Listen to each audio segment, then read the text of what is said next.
Welcome, everybody, to our third, final, and in many ways nearest and dearest to our hearts and most important plenary. The number one issue in my state and in your states, it's got to be number one or number two at best, is the high cost of housing. And it's a challenge people face. Of course, there's a national dimension with mortgage interest rates, inflation rates. That's not under our control as governors. We can certainly seek to influence fiscal responsibility at the national level. But there also are pieces directly under our purview about what we can do to reduce the cost of housing in our state. In fact, it's so much on our minds that when governors get together, no matter what the scheduled topic is, it seems like we end up talking about housing. One could even say that housing is our Roman Empire. That was a meme. We talk about it at least several times a day. We decided that this time we wanted to dedicate a special time to talk about housing. As I travel around our state, it's a top issue. Our states, we do such a great job making sure they're a great place to live, to raise a family, to start a business. And when we're successful, in effect, it sometimes makes it harder to afford to live in our great states. And we all know the stories in our states. It's parents whose 27-year-old kids still live in their basement with no prospect of moving out. It's people who want to be able to take a good job but have to have an hour commute each way to be able to afford to live. It's the people that are the backbone of our community and law enforcement and teachers and firefighters not being able to afford to live in the communities that they serve in. Businesses that can't recruit the talent they need to power their growth. We are really focused on making progress in Colorado. Last year, I was able to sign a bill that banned growth caps. We had several municipalities that had basically passed policies saying, sorry, zero new housing. We said that doesn't work. And now we are moving forward very aggressively to increase the supply of housing, with more housing now, looking at additional multifamily housing in transit-oriented communities, accessory dwelling units by right. We're tackling liability costs from multifamily condo construction, easing government mandates like parking requirements. And I'm very excited to hear what other governors are doing, because this is a challenge that we all face. We have a national expert on this with us, somebody who is deeply involved with this fight from a policy perspective, working with the NGOs in this space across our country, who will help give us an overview of national housing trends. Charlie Anderson is the Executive Vice President for Infrastructure at Arnold Ventures. Before he joined Arnold Ventures, which has been a great partner to us, and I know so many other governors, he served as a special assistant to the President for Economic Policy at the White House Economic Council. He led their work on permitting and environmental review, which is a great backdrop for the current role, because a lot of what we're talking about here is reducing red tape, bureaucracy, costs in time and treasure to be able to build the housing stock that we know we need. Now he is focused on solutions to help America build faster, better, and at a lower cost. I think that's something that we can all celebrate. And with that, I welcome Charlie Anderson to join me on the stage.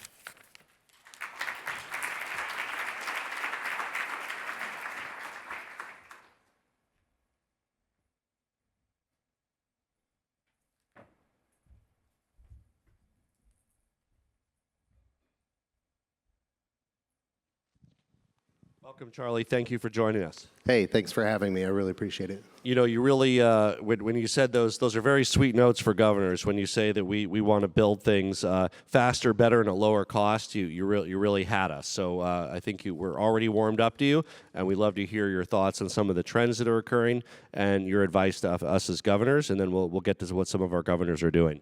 Great. Thanks so much. Well, thanks for having me. As the governor said, I work on infrastructure, and I'm at Arnold Ventures, which is a philanthropy, and we're focused on nonpartisan, evidence-based solutions that address America's most challenging problems. And on the infrastructure team, that means that we fund research, policy development, and advocacy to, as the governor said, build faster, better, and lower cost in the United States. So it's all domestic. And that means transportation infrastructure, energy infrastructure, and of course, housing, which is why we're here today.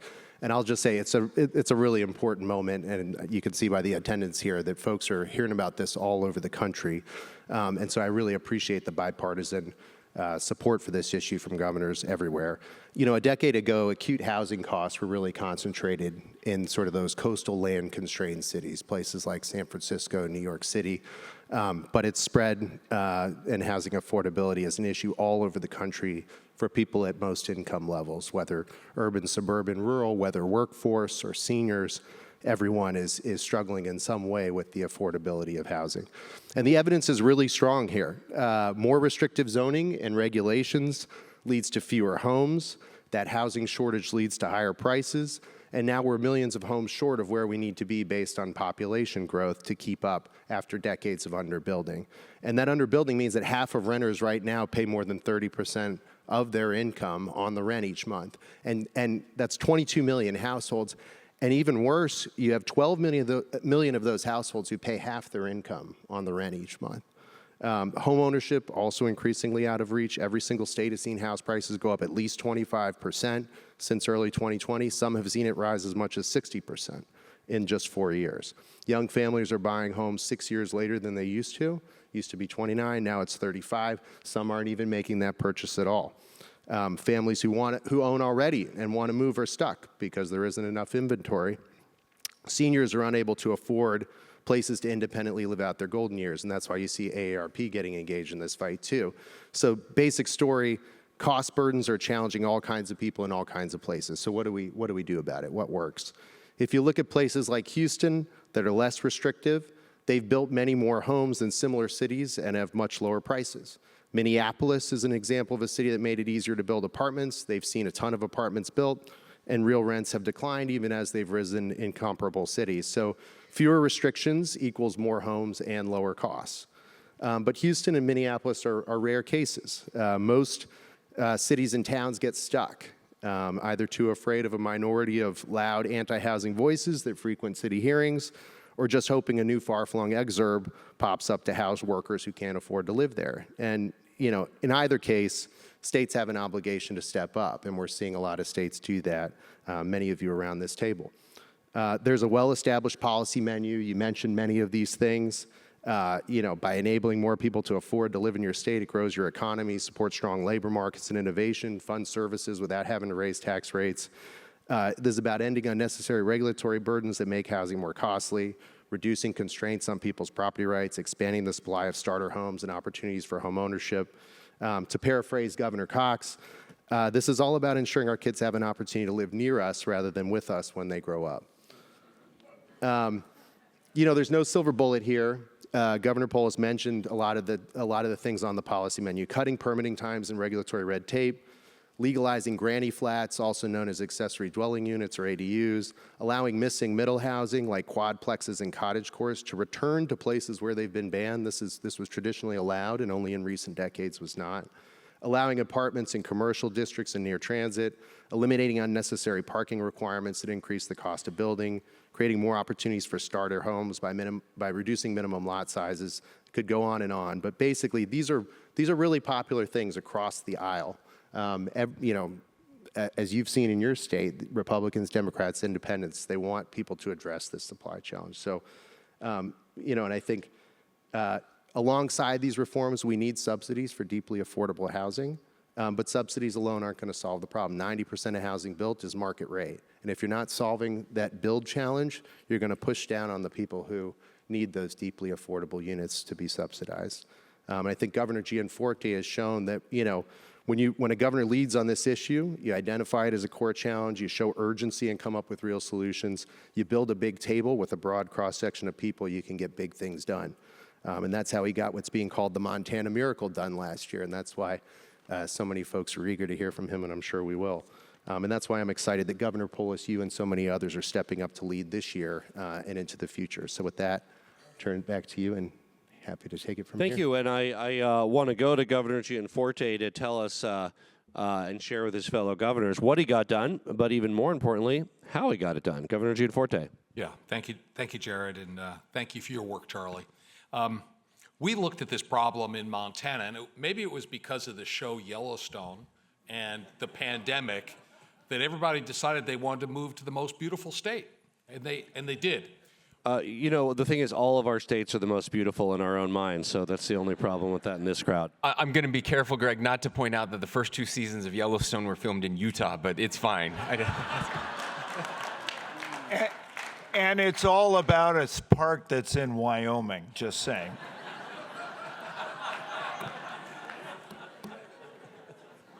Did you mention the train station is in Wyoming?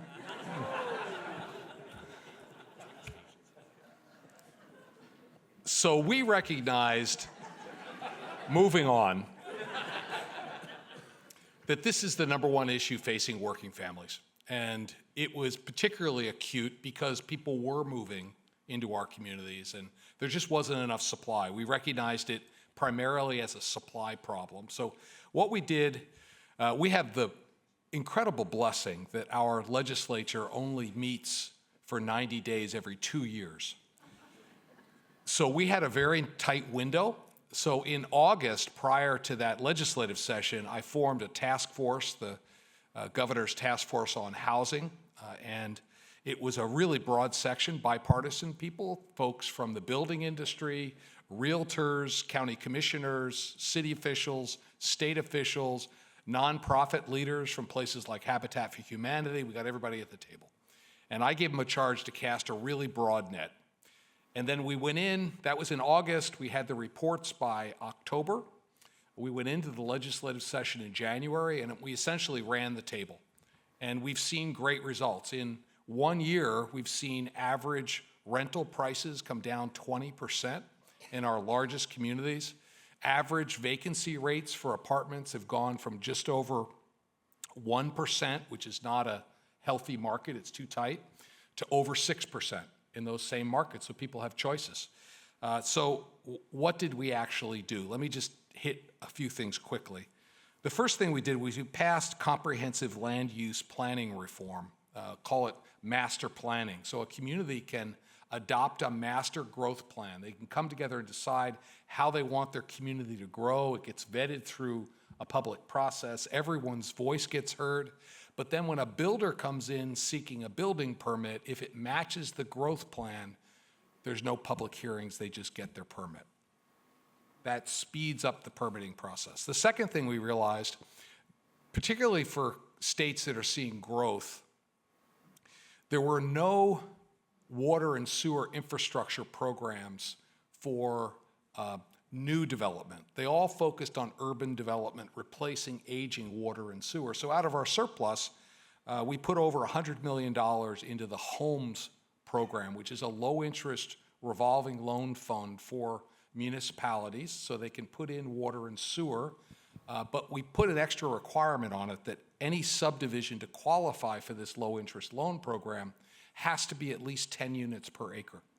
So it's oriented towards workforce. We authorized ADUs statewide in any community that allows single-family homes. You can have an ADU. We allowed on a statewide basis, we authorized apartments in commercial areas, so you could have retail and then upstairs apartments. We ended exclusionary zoning, which essentially, if you require big lots with big houses, they're going to be more expensive. If you allow more density, that's better. We changed the way we do local design review boards. A lot of these are very capricious. They like certain species of tree. They like certain colors of siding. They like other things based on the personalities of the individuals on these own local design boards. We said they're going to be staffed no longer with volunteers. They have to be staffed with professionals that work for the local municipality, and any requirements they place on a builder have to be related to public safety. So you can require a sidewalk, but you can't tell them what kind of trees to plant. And then finally, recognizing that it's a supply problem, we also worked extensively in increasing the number of people in the trades. We created a tax credit scholarship that'll pay up to $3,000 per year per employee to anyone that'll send somebody to trade school. And this goes through the local employer, so it's only going to get spent on jobs that are in demand. We changed our apprenticeship ratios, essentially quadrupling the number of apprenticeships in the state. And as I mentioned, we've gotten good results. And I think Jared, you and I have had this conversation. How'd you get that done? And my advice is that every time I got pushback from the left or the right in our legislature, I would say, do we want our nurses, teachers, and police officers to live in the community where they work? And will this measure allow that to happen? And in the end, that common sense logic won the day. It's great. A great success story, and one that many of us are looking to implement parts of, and appreciate your thoughts on the tactics as well. Governor Kotek, talk a little bit about what's happening both in Oregon as well as the city of Portland, obviously one of the sort of ground central for affordability, but also many other areas of your state. Thank you, Governor Polis, and just very excited to hear about what's going on in Montana. Thank you for sharing that. Yeah, a lot of the same themes that we're dealing with in Oregon. I just want to start off by saying I'm glad we're having this plenary on housing. It is the most bipartisan issue facing all of our states right now. End of story. We all need to figure this out, and I think governors have to lead the way. And it's not an Oregon problem, as we've said, it's a national problem. Suburban, urban, rural, we all have these issues. I spent the last year, my first year in office, visiting every county in Oregon, 36 of them, 4.5 million people, big state, issue in every place. It's not just lower income, it is workforce housing, it is all types of housing. Our communities don't have what they need. Decades of underbuilding in Oregon, for all kinds of reasons why we've underbuilt, but they've driven up the rents, the home prices, and the most stark reminder of our housing supply challenge in Oregon is our high levels of unsheltered homelessness that we are addressing. Oregon needs to produce over 440,000 housing units in the next 20 years to keep pace with the demand, as well as make up for the lack of supply. I set a new standard last year with an emergency order saying we're going to build 36,000 units per year for the next decade. That would double our production. So we have a lot of work to do. And we can't just focus on folks who are unsheltered. We are doing that too, because that is the immediate crisis in Oregon, and you see it in our major city, particularly in Portland. But the biggest challenge we have had in serving folks who are living on the streets is we know how to build more shelter, and we're doing it. We know how to keep people from becoming homeless by helping them with rent. But when someone has experienced homelessness and we move them into shelter and we try to get them stable, we are having a hard time rehousing because we literally don't have enough units. I've been working on this for probably the last 6 years. We've done everything from authorizing statewide missing middle in communities of a certain size. All have adopted plans to now allow townhomes, cottage clusters, duplexes in the communities where they have traditionally only built single families. We've legalized ADUs. We have established for the first time, and as you know, Oregon has a huge planning system in our land use system to fight sprawl and protect our forests and farms. But we haven't done a good job of actually saying what we need. So we will now have, under a couple pieces of legislation, regional and local housing needs analyses of what is available, what needs to be built. If we don't know where we're going, we're not going to solve the problem. And one of the things I did last year under another emergency order was establish a housing production advisory council, similar to, I think, what you were doing in Montana. 20 plus individuals, housing producers, engineers, local government leaders, people who finance housing, all coming down and being like, what do we need to do? Well, they gave me a report of 59 recommendations. We're still going through those. But it's everywhere from financing to construction, workforce, to model codes and permitting and land use supply, all the things that we know are issues in our state and probably in yours as well. So with some of those recommendations, I have one bill in our current legislative session. It's our housing production bill. I've asked for $500 million in one-time dollars to do a number of things. The two biggest ticket items that we're negotiating right now is money for infrastructure. If you're going to build housing, we're hearing you don't have water, you don't have sewer. We're all dealing with that, so we have to put some money in there. We also need more financial incentives for workforce housing. It's the role, I think, of the state to really be involved, and we have been in deeply subsidized housing, but we are hearing from our private developers that they just need extra help to get more workforce housing put into the pipeline. We're establishing for the first time a housing accountability and production office at the state level that will provide technical assistance to our communities in terms of grants and TA. It will provide model codes and other things to simplify at the local level where we know most of this takes place to get more production in the pipeline. And we're dealing with land supply. For those of you who know Oregon, we have 50 years of a fabulous land use system that has gotten a little creaky when it comes to housing. So we have said, some cities, if you can show a need for land and affordability, you should have a one-time expansion tool in your urban growth boundary to build more housing, and 30% of that new development would have to be affordable. So my hope is the legislature passes that, and we really have a jump start on what we need to do. The bottom line for me is, when people say, what do you have to do? You have to do all of it. All of it. Particularly in our state where we're so short on supply, we're going to have to really push hard. And so I look forward to working with my legislators to get that done. So I haven't asked for all of you today, because it would not be a great meeting if we didn't actually challenge ourselves to do something. There's a tax bill in front of Congress right now that would be helpful. And I want to thank the Western Governors Association for talking about some of the issues that are in the tax bill today. Greater flexibility for public activity bonds in our states. We've maxed out our threshold on public activity bonds because we've been almost putting exclusively all of that ability into our affordable housing, so we need more ability there. And we all know LIHTC, the low-income housing tax credit, is really important for penciling out affordable and workforce housing. We need more on LIHTC. So right now, the Tax Relief for American Workers and Families Act, I don't know who wrote that one, the tax relief bill that's in Congress deals with strengthening LIHTC, gives us more threshold on private activity bonds. Like I said, WGA has also already said that that is what we need to be doing right now. It passed the House 357 to 70. There might be some things in there that's causing a little drama, but I can tell you if we could get that tax bill passed, those things are going to be really huge for all of our states. So if you haven't talked to your folks, talk to your senators. We need to pass that tax relief bill so we can get LIHTC increased as well as getting more on public activity bonds. So thank you.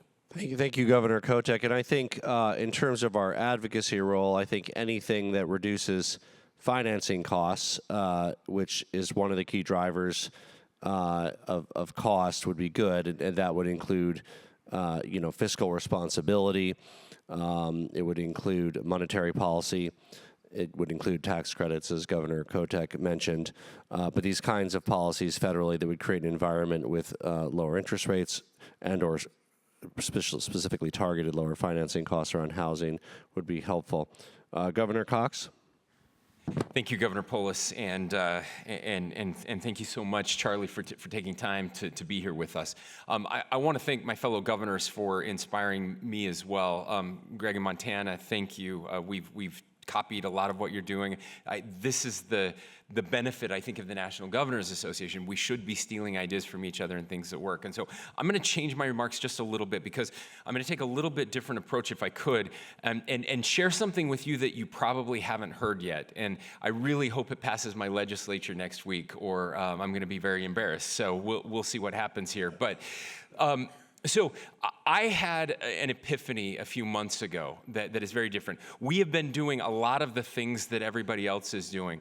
And some of it's working for sure. What would happen, though, is we would take all these ideas to the legislature, and by the time I got something through, and we got things through, they were always a little bit watered down. Our League of Cities and Towns. None of us have ever experienced that, Spencer. I know it doesn't happen there, but my local municipalities were really good at kind of watering some of these things down, and I get it. I'm a former mayor. We don't like the state coming in and telling us what to do. So it was a struggle, and we've taken a shotgun approach. We have to do everything, right? You just said that, Governor Kotek. So the epiphany was this. I needed to change my messaging. I needed something that the people, to cut through the NIMBYism, I needed something that would resonate with the people. I needed to get to the simplicity on the far side of complexity. And what I realized was this. We're doing all of those things. We're doing density, we're building more apartment buildings, we're doing all of this stuff. But the one thing that we were not building anymore we stopped building about 15 years ago in almost all of our states are single-family, detached, owner-occupied starter homes. I'm talking about homes that are 1,000 square feet to 1,400 square feet, right? How many of you grew up in a home like that, or started your families in a home like that? Almost all of us, okay? So we just stopped building those in Utah, and I think in most places in the country.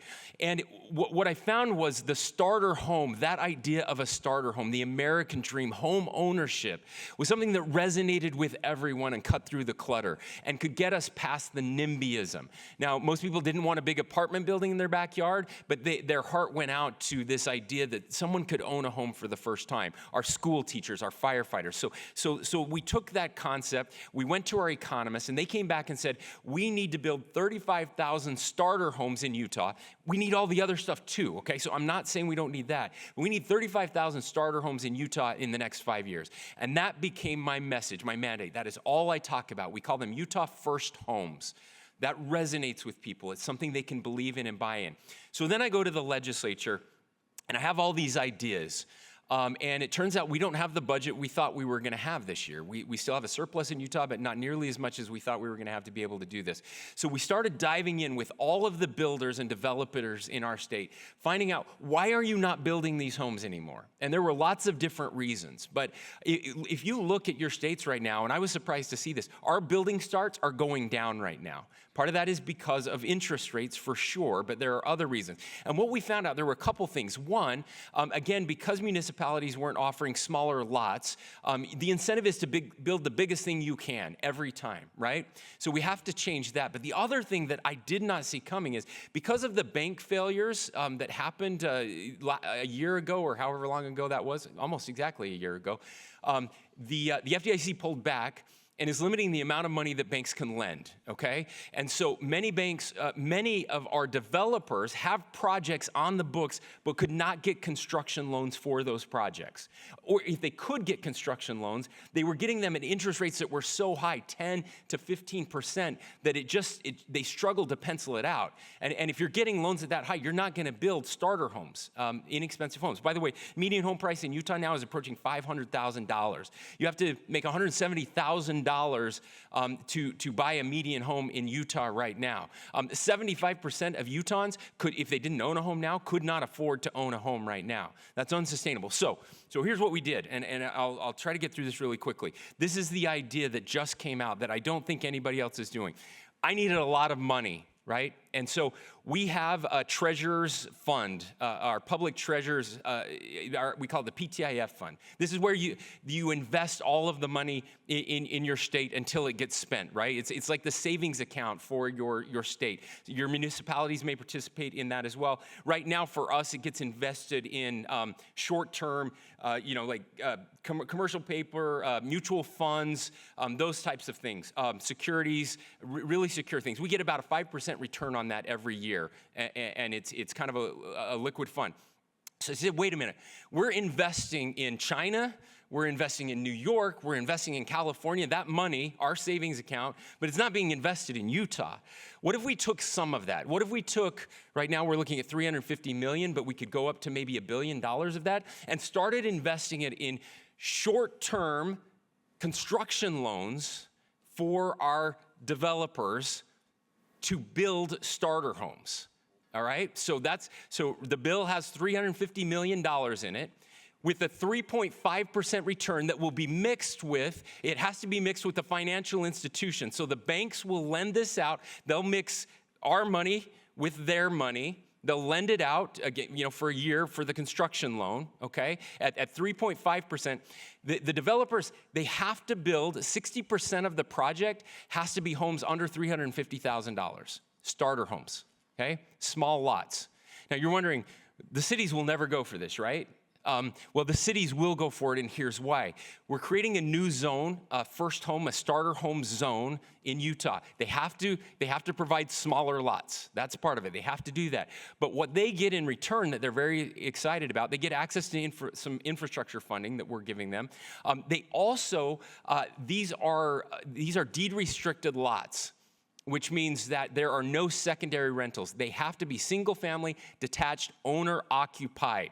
So that means the big institutional investors can't buy them up and rent them out. They can't be used as secondary rentals on the market. Our cities are really excited about that. And again, it gives them a place for their firefighters and their police officers and their teachers to live, and for our kids and grandkids. So we will have an opportunity to really juice the supply side of this. And we have builders lined up. They said, look, if you can get us money at 3.5%, we will go build all of the starter homes you want right now. So I really hope this is going to work. I think it's going to work. I think it's going to work in a big way, and we're excited to share more details of that with you. We're gonna watch that, Spencer, and let me throw one more, because we're all and Governor Kotek mentioned financing as well, and I think we're all generally frustrated around financing because it's not directly in our purview. But that's a great approach. One more to throw out. Some of you might be familiar with PACE, Property Assessed Clean Energy, form of sort of increment financing on the property assessment. We're also looking at that for accessory dwelling unit construction. So basically, you take it out as a senior lien on the property assessment at a much lower interest rate than a commercial mortgage would be. It goes with the property, obviously, if you sell in the future. But at the micro level, we're hoping that we can implement that as a lower cost financing. Phil understands this stuff inside and out. You can explain it all to us, Phil. I want to go to Governor Green, but let me go to Charlie first to kind of comment on what he's hearing. And I think this is a great exchange of ideas. I mean, my basic takeaway is, isn't this exciting, right? I mean, there's just so many of you taking this menu, as I said, and catering it to your states in different ways that meet the needs of each of your people. I mean, this is, sometimes it's hard to be hopeful about where our country's going right now, but this is like bipartisan work to solve a problem that is profound in people's lives in so many ways. I mean, this is stuff that we will all be proud of, generations from now. So thank you for that. I just to pick up on a few themes, as Governor Cox says, it's always hard the first time. You go in and you push on this and people scream and they have all kinds of reasons. But I think what we see is that over time, you elevate the issue. It resonates with people, everybody's feeling it, and you go back at it in different ways. You pick up pieces and you try. And even Governor Gianforte, who had such success last year, is going back at it again because there's no silver bullets here. You're not going to solve it in one fell swoop. So that's exciting. I think as Governor Kotek said, you need the financing tools, you need the affordability tools alongside the supply, but you can't do one or the other. You got to do both. And if you don't deal with the supply issues, it's going to push down on the most vulnerable people. And that's why you see the places with the lowest vacancy rates, the places with the highest home prices are the ones with unsheltered homeless populations that are really struggling, or people who are getting evicted. And so those two things relate to each other, and I hope that conversation between people who care about so-called capital A affordable housing or homelessness services, or just treating people with dignity, are also thinking about these supply issues that are pushing more people into housing instability. And I think, as Governor Gianforte said, looking at vacancy rates is a good test of what a healthy housing market looks like. And when the vacancy rate is higher, the tenant, gets a little bit more of a second chance, and especially people who are coming from, environments where maybe they're coming out of incarceration, maybe they've had other struggles. Making sure they have a place to go is highly dependent on what are the vacancy rates. But that's also true for workforce. That's all. And the last thing I'll say, and then I'll shut up and let you all talk because you're so much more interesting than me, is there's this connection where people see a lot of new homes being built and they say, oh, that's all luxury housing. But what people don't realize is that any new unit that is built, somebody's moving into that and they're moving from somewhere else. And if you look at the chain of moves, very quickly, Class C, more affordable units become more affordable than they were before, and somebody's moving into that unit too. And so that's kind of the connection between the supply challenge and workforce and up and down the income spectrum. So I'll stop there. They say Hawaii is hell on earth and no one wants to live there. So Governor Green, what do you do with a problem like that? Now that I know that we're the second most beautiful state to Montana, it's more challenging. A couple observations, and really a great thanks to all of our colleagues and our expert about the observations. They're absolutely what we're seeing also.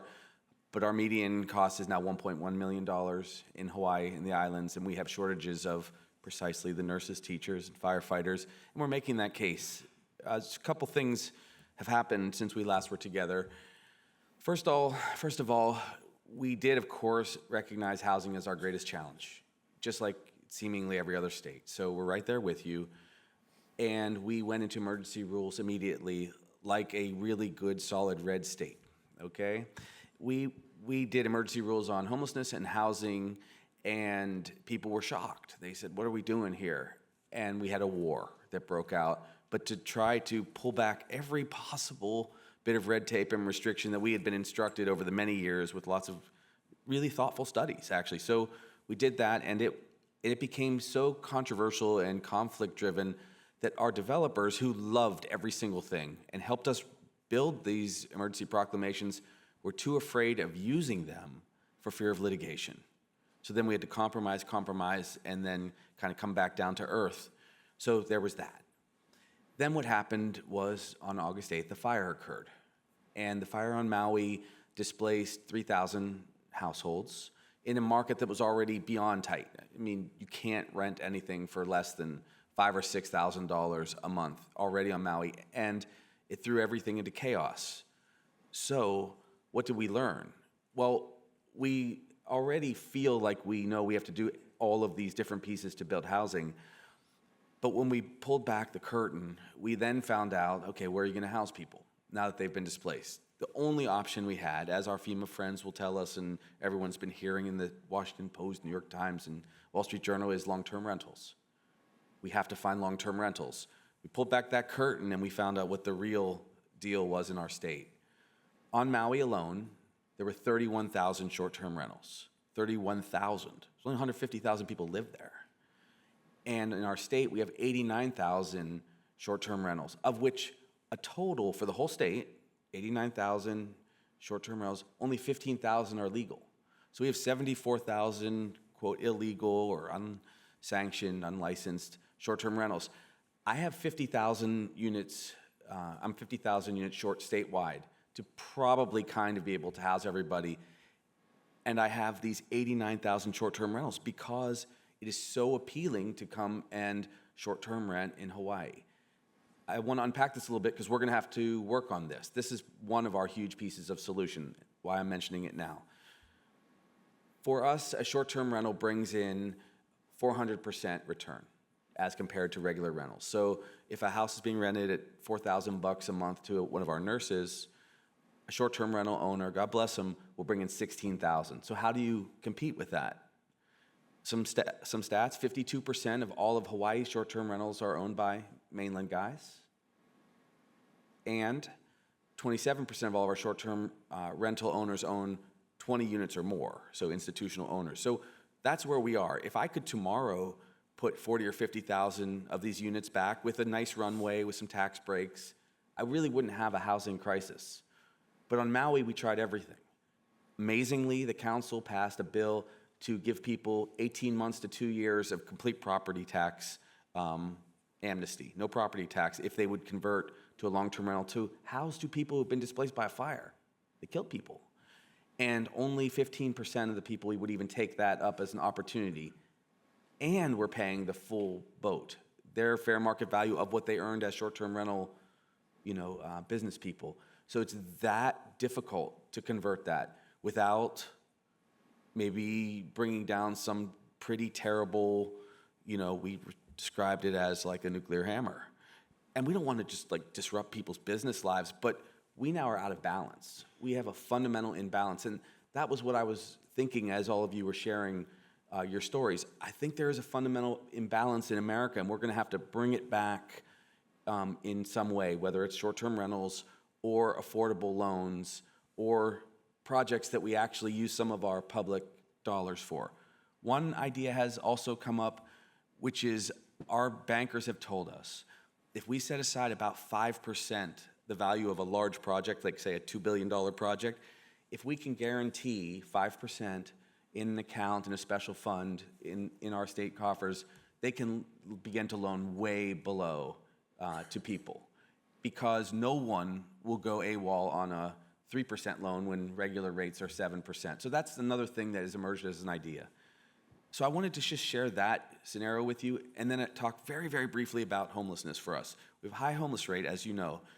We are poised, and you'll hopefully ask me in a couple years whether we did it or not. We're poised to drop unsheltered homelessness by half over 4 years, even after having had a very high number.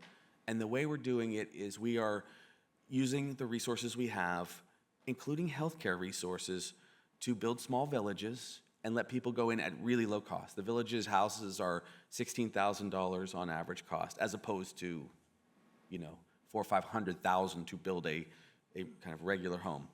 And we're taking very high utilizing and suffering individuals and giving them, even sometimes at tiny rent or no rent, the space to go and get better, and their costs are dropping at over 70% per person, which will free up Medicaid dollars, which gives us the capacity to invest in some of these other excellent ideas.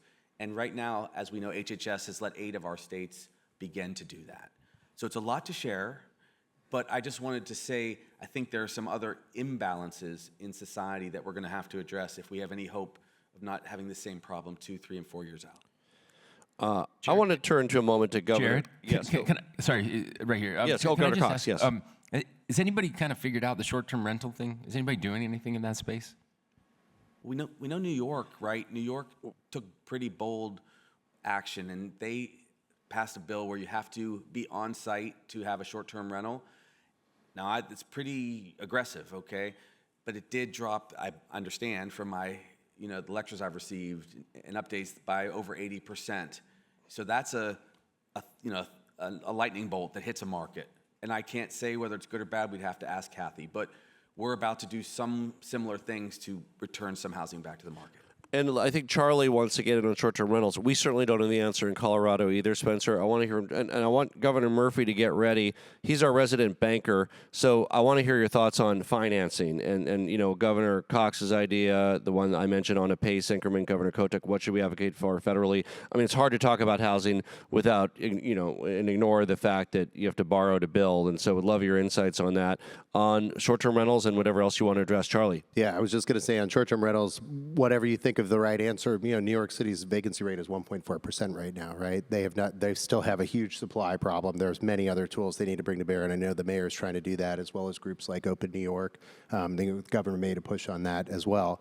The only other point I'll make is a lot of folks have talked about financing tools. 2 things. One, Governor Cox mentioned that because of sort of the banking system issues, some of the regulators have asked for more equity to be used to finance multifamily housing.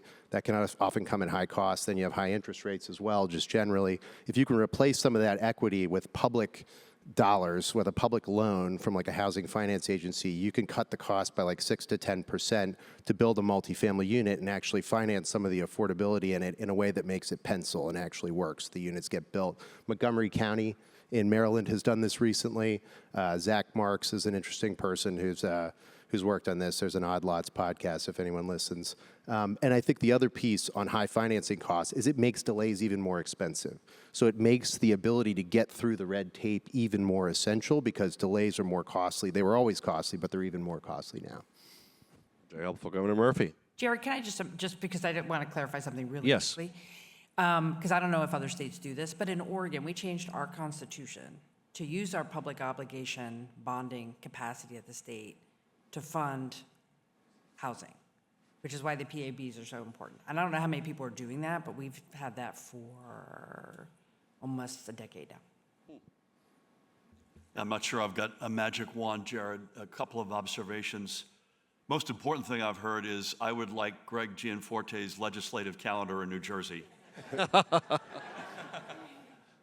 So that's the most important follow-up that I've got. Phil, Mark Twain said, "No man's life, liberty, or wallet is safe while Congress is in session." And Phil, These days, we're all safe while Congress is in session because they aren't doing much, but... It's spoken as a former member. And Phil, I was going to say we've got a little bit better because Greg's got 90 days every 2 years. We've got 80 days every 2 years, but we're trying to get it changed to 2 days every 80 years. That is for the ages. I'm going to come back to you, Doug, in a second. No, I'm serious, but we're not dissimilar than any of you. We've probably got one of the most expensive. It's not Hawaii. Our median house price is about $550,000, but it's up dramatically, especially post-pandemic, where we had a lot of in-migration from New York City and Philadelphia, especially up north. We have a chronic shortage of affordable housing. We have a very famous, now decades-old case, the Mount Laurel case, which was basically redlining against black and brown potential home buyers that has had a huge impact over the past now 40 years plus in New Jersey. There's a bill that's being debated and pending in the legislature, which may well at long last solve that riddle. Right now it's in the courts, town by town.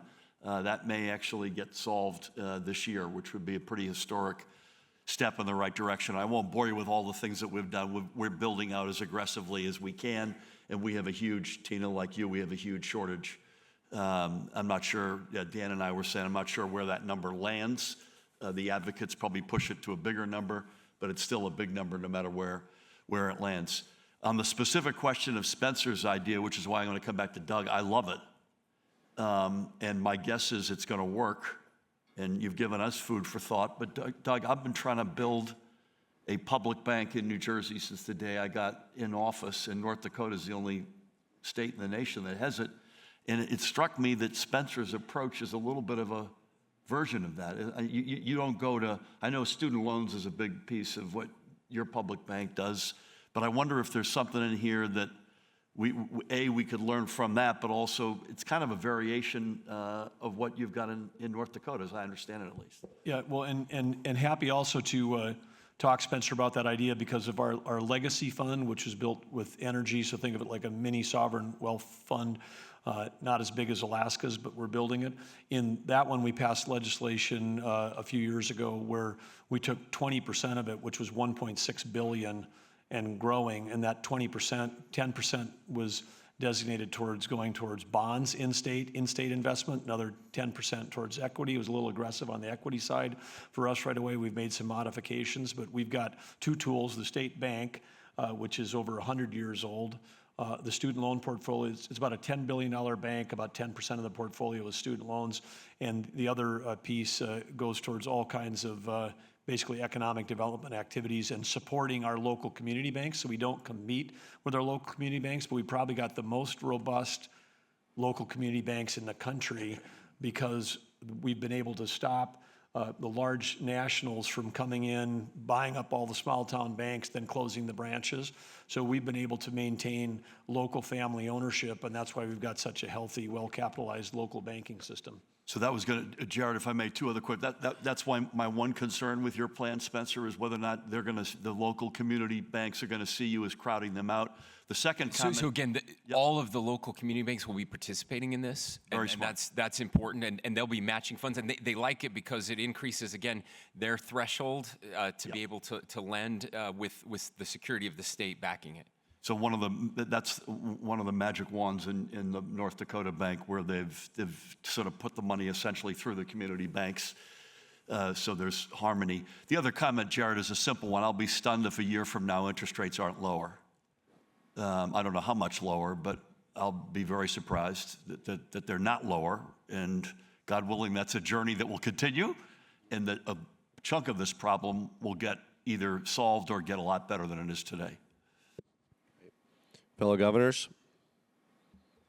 Jared, over Yes. Yeah, Governor Carney. here. Yeah, I just have I'm not sure, I heard it to a limited extent, I think, but are there other states? I know Maryland has an inclusionary zoning requirement in Montgomery County. I'm just worrying if any of the other governors, the other states have inclusionary zoning. So in a kind of high-income community with big houses, a requirement that a portion of the development include affordable units. Just wondering if anybody has something. In Colorado, as an example, we allow our municipalities and counties to require up to 20% homes are capital A affordable at their discretion. They can do 0%, 10%, but up to 20%. Governor Moore? Yeah, thank you so much. And first, I just want to say thank you to so many of you for answering my calls when I called asking about this exact issue, because this has been a core priority for us, and also folks from the Arnold Ventures. who we've been doing a lot of great work on together dealing with the issue of child poverty. So thank you. And it is true. I mean, so in our state, you do have a lot of local zoning that includes the inclusionary housing. It is not something that it takes place on a statewide level. And that was actually one of the lessons learned that we had, was that how you look at these things from a statewide level, it does become complicated. And so we actually have what is now, we've just introduced maybe the most aggressive and thorough housing package in our legislative session in our state's history that's actually in front of our legislature right now. Because it's looking at how can we do a lot of this movement through incentives and not mandates, because that has been a key thing, I think, being able to get a lot of these local jurisdictions to be bought in. Because also the challenges that we are seeing in Montgomery County and how they can utilize inclusionary housing is going to be different from a Baltimore, where part of their challenge is there's 18,000 vacant homes. If you include brown homes, brown zones, it's around 40,000. So the way they're looking at it is very different than even from the Eastern Shore, where it's about how do you protect the farmlands and the wetlands, but in the places where you can build, that you should be able to build. And so we've really had to take a very targeted and regional approach to it. I think there's three things that we've really focused on. One is how are we talking about increasing the inventory, and we spoke about some of those things, and actually utilize a lot of ideas of apprenticeships and things about how to get more people involved in that work. The second piece is just the basic protection of renters, and that includes legislation that we have on board now, which is giving a right of first refusal for renters, so turning more renters into home buyers, raising the eviction filing fee in Maryland. Maryland right now is the lowest eviction filing fee in the entire country. And the third piece is producing value. And Governor Murphy, you just spoke on it. We're proud of the fact that Maryland is the birthplace of Thurgood Marshall, and it's a birthplace of Babe Ruth. It's also the birthplace of redlining. It is where redlining began, and the idea of using discriminatory lines to be able to determine where people can live and what the values of their home should be. And so we've really tried to take a very aggressive approach to addressing the issue of unfair appraisal values in historically redlined neighborhoods, because those have been one of the greatest drivers of wealth theft that we have seen in our state's history.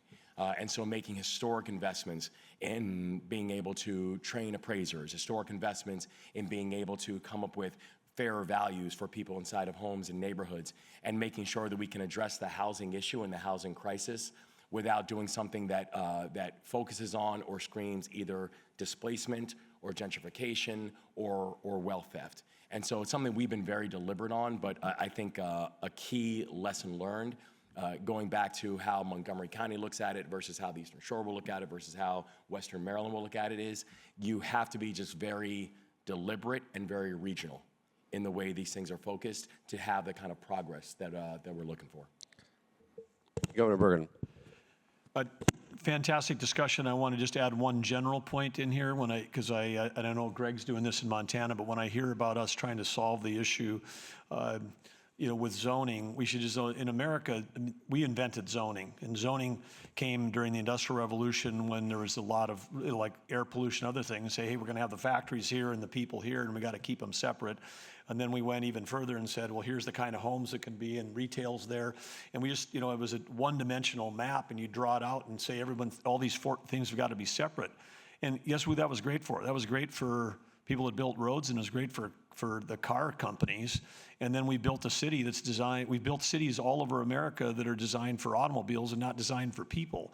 And then if you take a look at your cost, anybody that's been a mayor like Spencer's been, the cost of running a city is the linear feet of everything. It's the linear feet of sewer and water and sidewalk and roads.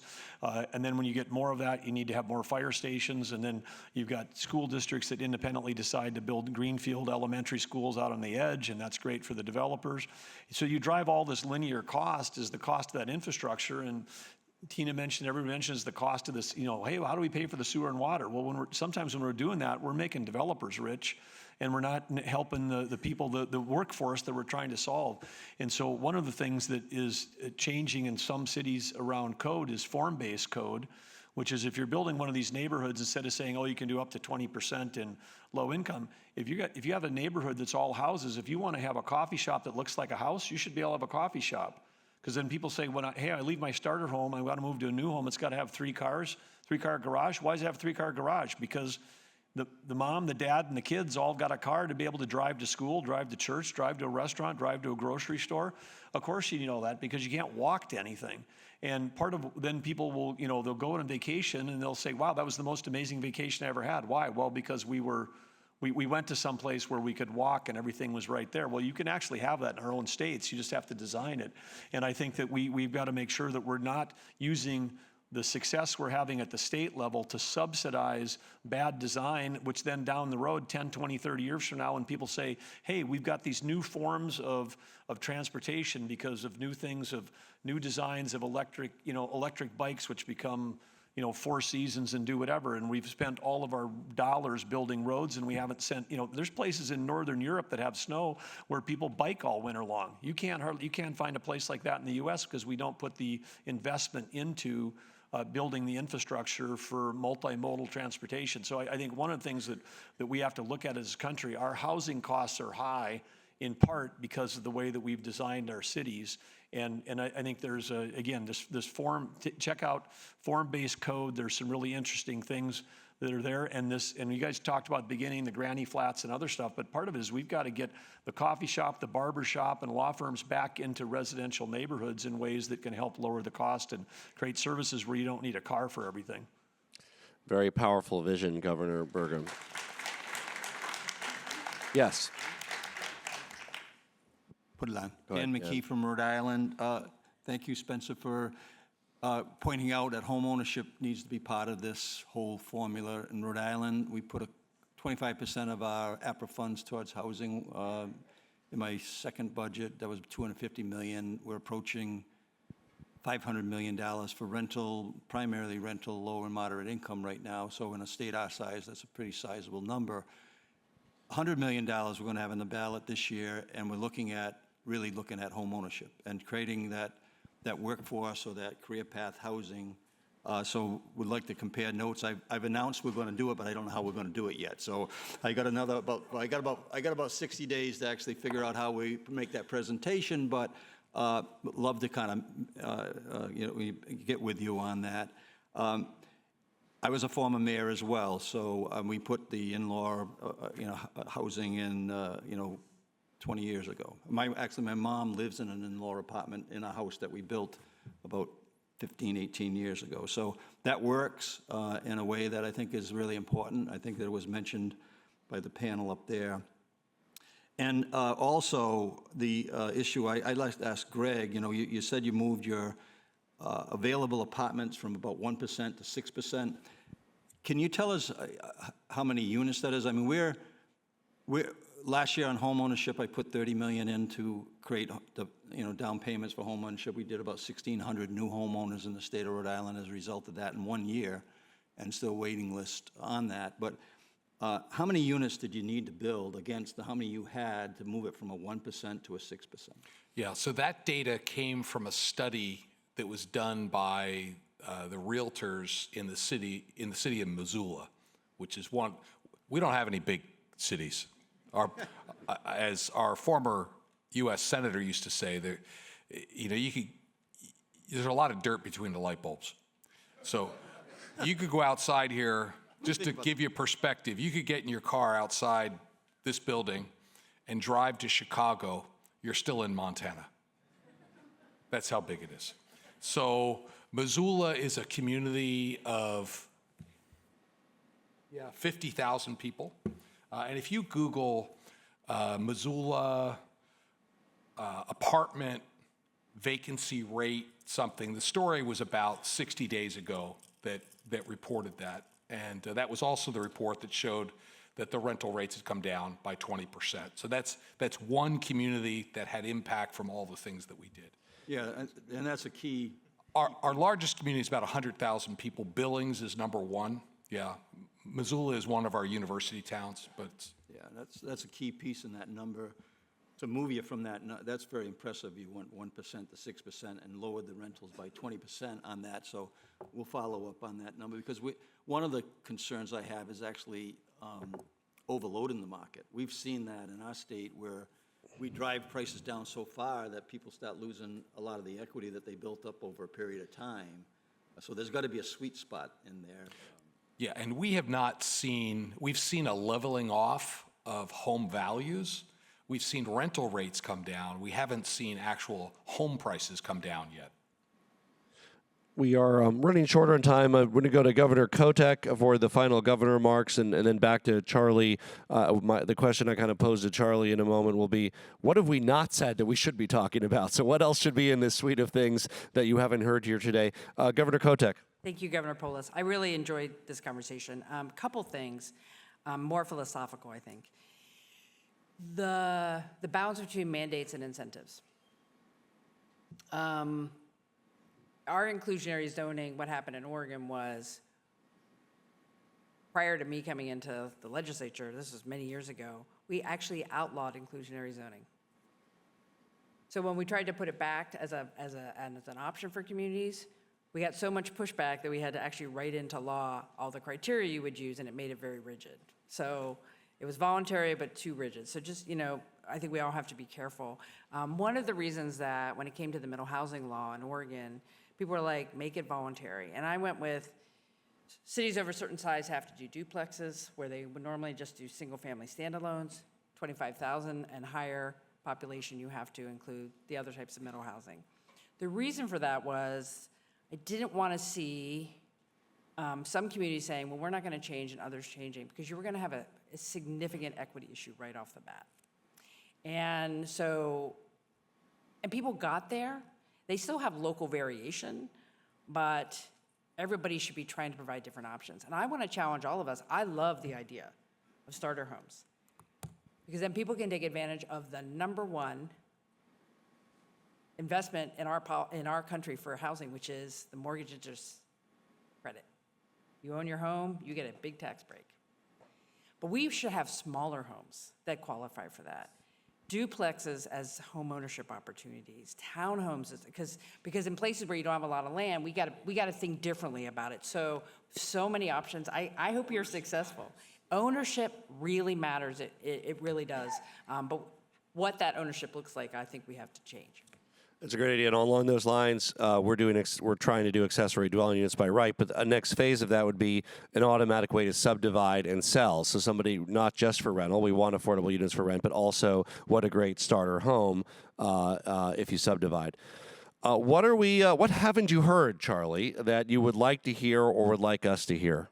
Well, I've heard a lot of really great ideas and a lot of great leadership, so thank you. One thing that hasn't come up as much as parking. I think it's just an easy thing to miss, but parking is expensive, especially free parking. And so, Minneapolis, I mentioned, they got a bunch of apartments built, saw rents come down in real terms, even while other cities saw rents continue to rise. And a lot of that was because they built apartments along bus rapid transit lines, and they said, well, a lot of folks are going to be taking the bus. We don't need as many parking spaces. They still had parking spaces, but they just didn't have the minimum number they would have been required to have previously by a parking minimum that didn't make sense for those buildings. So it's just a thing to consider.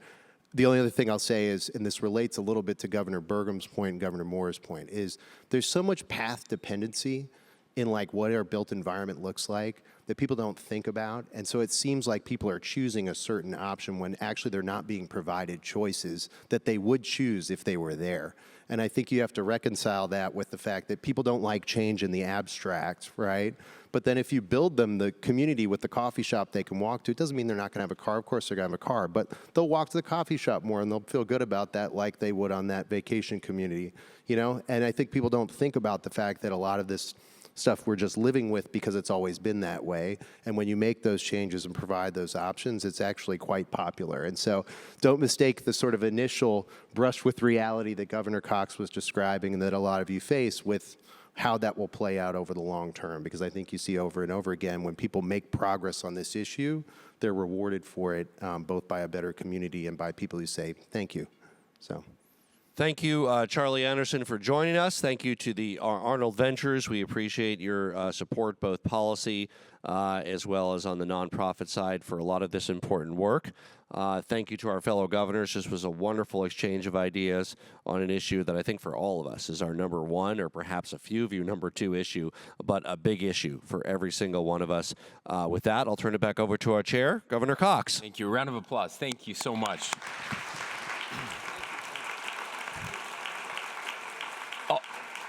All right, ladies and gentlemen, we're almost done. I do have to ask one question on this topic, though, because Doug's going to make me do it. It's my favorite question to ask in a crowd like this. How many of you growing up walked to school, the grocery store, or church? One of those three. Raise your hands. Okay.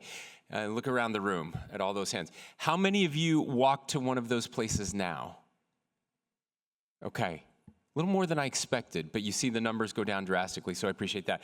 Other thing I have to point out, there was an editorial in the Washington Post just today that is titled, "Build, Baby, Build, Governors Take a Walk on Housing Supply Side," with a beautiful picture of our good friend Wes Moore there, looking very dapper, Wes, I must say. And it's basically a review of all of our State of the State addresses that mentioned housing. And so many of you are mentioned in there if you get a chance to check it out. The last thing I have to say is just this.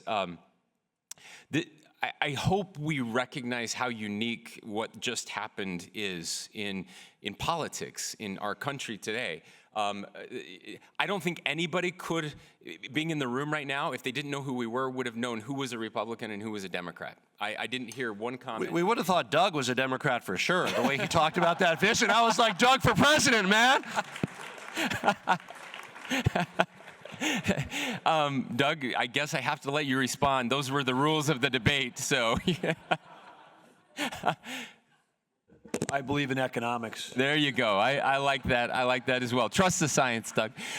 Listen, I just want to thank all of you for sticking around to let you know how proud I am to be associated with you. The greatest leadership in the country and in the world is in this room right now. We admire you. We appreciate your service and your dedication. I know it's hard on your families. We have a beautiful event tonight scheduled at the White House. I hope all of you get an opportunity to be there. It is a very special occasion, and we look forward to hosting you there. But for now, we stand adjourned. Thanks, everyone.